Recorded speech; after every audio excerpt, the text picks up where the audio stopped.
Alors, moi et les Lego, ça fait un. J'ai grandi avec ces petites briques qui s'animent et qui s'empilent les unes sur les autres, qui sont faites dans le but de nous émerveiller. Alors quand un certain film commence à pointer le bout de son nez, je le sens pas trop. Je me dis que ça va donner un rendu bordélique, un scénario pas top parce que le fanservice, et surtout un film qui n'aura envie que de faire que du profit. Con que j'étais, ce film déconstruit les codes du genre en rendant plausible un univers qui, sur le papier, n'a aucun sens. Je ne parle même pas du fait que le scénario nous pousse à ressentir de l'empathie, de l'émotion et même de la joie pour des personnages en briques. Non seulement les personnages sont très attachants, mais leur voix aussi, sans parler de l'animation juste bluffante. Non, sérieux, est-ce que vous saviez que le film n'a pas été fait avec une seule brique de Lego ? Eh ben si, c'est entièrement de l'animation en CGI. Donc, tout ça mélangé, la super animation du film, un scénario au top, de super voix et les réals de 21 Jump Street et de Spider-Man Into the Spider-Verse, ça donne un rendu au top qui engendrera 470 millions de dollars au box-office. Et comme ça a brassé beaucoup de thunes et que le film se finissait sur un gros cliffhanger de la mort, une suite était évidente. Mais alors, est-ce que ça vaut le coup ? Eh bien, non, ce film est nul. La mise en scène est peu inspirée car réalisée par un yes man, l'animation manque de détails et le doublage est chiant.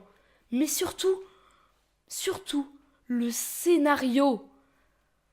Attention, zone de spoiler, mais le scénario dénigre complètement le premier film.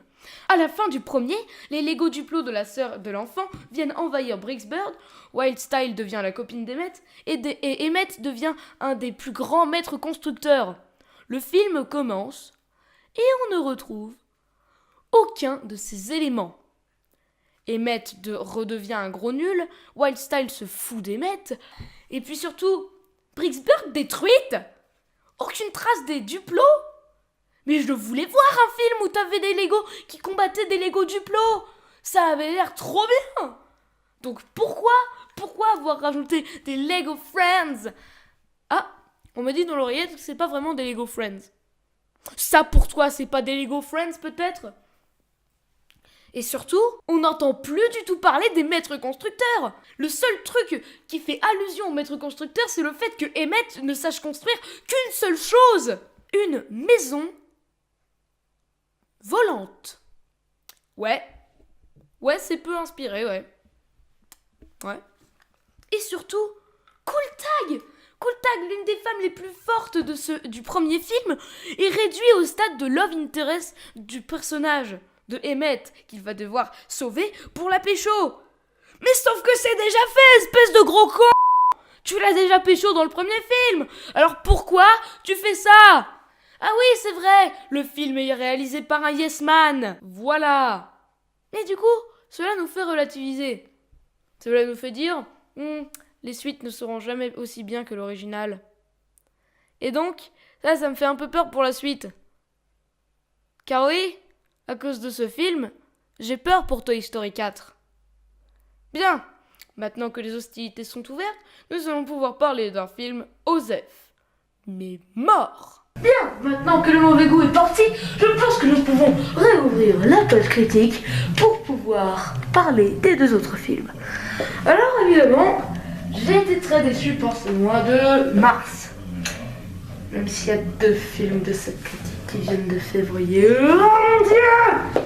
Bon, je ne vais pas vous embrouiller, ne vous inquiétez pas.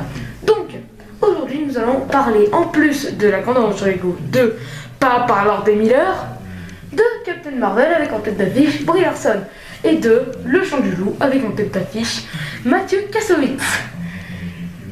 Je sais pas pourquoi, mais l'un me titille plus l'esprit quand même. Captain Marvel. Captain Marvel, le personnage fanservice direct. C'est une putain de Marissou, ce personnage. Alors, l'adapter en film, oui, mais comment ? Marvel, c'est déjà la compagnie. Ce projet, déjà sur papier, n'avait aucun sens. Et un personnage Marissou qui porte le nom de votre boîte. Monsieur Lee, je suis désolé, mais vous avez fait du mauvais travail. Ah oui, j'avais oublié qu'il était mort. Bon, une grosse pourriture, hein. Franchement, c'est juste un film Osef le plus total. Juste comme ça, juste pour nous faire patienter comme ça, juste pour nous faire patienter en attendant Avengers Infinity War. Mais en même temps, c'est pas plus mal parce que c'est ce que tout le monde s'imaginait à propos de ce film. Perso, j'ai demandé des trucs à plein d'amis. Pour eux, ce film, juste Osef. Tout le monde s'en fout. Les seuls trucs qui m'ont titillé dans le film, c'est déjà le talent de Brie Larson, parce que quand même, un projet aussi con, hein, ça a été dur de retranscrire tout ça au visuel. Donc je trouve que Brie Larson a fait un taf de malade. Et aussi l'équipe d'effets spéciaux du film, pour avoir fait prendre une cure de FX à Monsieur Samuel L. Jackson, qui commençait déjà à prendre un peu plus de 70 ans. Ah bon, on ne dirait pas, mais regardez cette page Wikipédia, 70 ans. Vous vous rendez compte? Donc, chapeau pour le travail visuel et le travail des acteurs. Car oui, j'ai oublié de parler de Coulson, le mec qui joue Coulson, je sais pas comment il s'appelle. Bon, vous pouvez me lâcher les pompes, hein, comme j'ai déjà une culture cinématographique assez développée, vous pouvez quand même me lâcher. Voilà. Et Samuel L. Jackson qui joue hyper bien, malgré le fait que ce soit une daube. Voilà. Parce que quand même, faut bien l'admettre, il fallait juste remplir les caisses de Marvel. Surtout que je crois qu'il a pas trop bien marché, en fait. Et surtout, le film s'est fait démonter la gueule. Ouais. Donc, ce film est juste Osef, c'est juste un film de transition censé nous faire attendre pour le gros massacre que va être Avengers Endgame. D'ailleurs, je ferai une review sur cette chaîne. Même si, en fait, tout le monde fait ça juste pour gratter des vues, hein, on va pas se mentir, effectivement. Attendez, je dépasse la caméra parce que la lumière... Ah, on voit quand même un peu mieux, là. Allez. Bon, je pense que tout a été dit à propos de ce film. Et puis, comme j'ai pas envie de faire 17 minutes 9 secondes, comme ma dernière vidéo, et surtout de ne pas taffer du tout, parce que le truc que vous avez entendu là, le gros pavé sur la grande sur Lego 2, c'est que de l'impro. Vous m'avez pas entendu bégayer, mais pourtant c'est que de l'impro. Donc je ne voulais pas trop m'attarder sur ce film étant donné que il est Osef et comme mes critiques ne sont pas censés faire de spoil, je ne vais pas parler des incohérences scénaristiques de ce film parce qu'il y en a beaucoup. La narration est tout en linéaire, mais ça fallait s'y attendre venant d'un Marvel juste bon pour remplir les caisses de Marvel. Hein, je trouve qu'il y en a de plus en plus comme ça. Hein, Ant-Man 2, je sais pas moi. Je trouve qu'il y en a de plus en plus des films censés juste remplir les caisses de Marvel et plutôt de Disney, hein, franchement. Mais en fait, je trouve que ce film ne mérite pas d'être intéressé. On ne devrait pas être intéressé à propos de ce film parce que ce film, c'est juste un Osef. Oui, c'est complètement Osef. Passons à un deuxième film qui est un peu moins Osef, mais quand même un petit peu parce que franchement, il y a beaucoup de gens qui s'en foutent de ce film, mais c'est une bombe. Le Chant du Loup mérite un César ou un Oscar parce qu'on a vu qu'avec The Artist, c'était possible pour un film français d'avoir un Oscar. Donc s'il vous plaît, donnez un Oscar à Le Chant du Loup. La faute de français, au Chant du Loup. Mathieu Kassovitz, il est parfait, Omar Sy aussi, malgré le fait que son jeu d'acteur est devenu de moins en moins bon à cause de toutes les daubes dans lesquelles il a joué. Parce que quand même, le flic de Belleville, c'est quand même une belle idée de merde. Mais il joue bien les rôles dramatiques. Comme quoi, ça fait un peu l'effet Bryan Cranston. On l'a vu jouer de 2000 à 2006 le père de Malcolm. Mais on a vu qu'il pouvait faire des trucs ultra bien avec Walter White. Comme quoi, ce mec peut tout jouer. Donc, Omar Sy peut tout jouer. Il peut jouer un aide pour un handicapé. Il peut jouer Eddie Murphy en reproduction pas très subtile française. Et tout comme il peut jouer un soldat de la marine française.